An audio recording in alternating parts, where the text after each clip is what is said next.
Attention to all senior citizens, kakapasok lang na balita, inklusibo at paggalang, nanindigan si Mayor Nancy para sa mas maraming benepisyo, trabaho para sa mga nakatatanda sa Makati. Sa video na ito, pakitapos hanggang sa dulo para malaman ang buong impormasyon.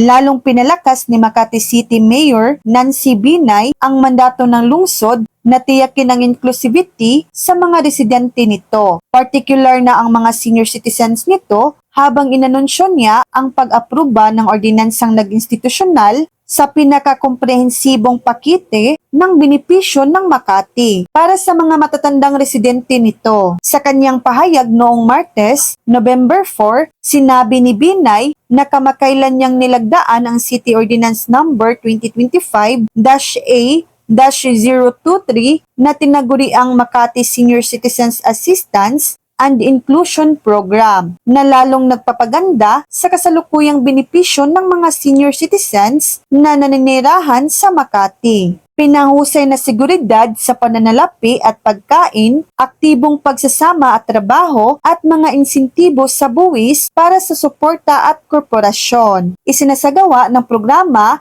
ang pagkakaloob ng isang mapagbigay na taunang cash incentive na 12,000 piso or 12,000 pesos para sa lahat ng mga kwalipikadong may hawak na blue card at white card na ibinabahagi sa dalawang magkapantay na tranches bawat taon. 11,000 pesos para sa edad na 90 to 99 years old at 12,000 pesos naman para sa edad na 101 pataas. Ito ay sabi ni Binay. Dagdag pa niya para matugunan ang pagtaas ng gastos sa pagkain, ang ordinansa ay nag-uutos din ng taunang rice subsidy na 10 kilo para sa bawat kwalipikadong senior citizens. So yan lang po ang latest update.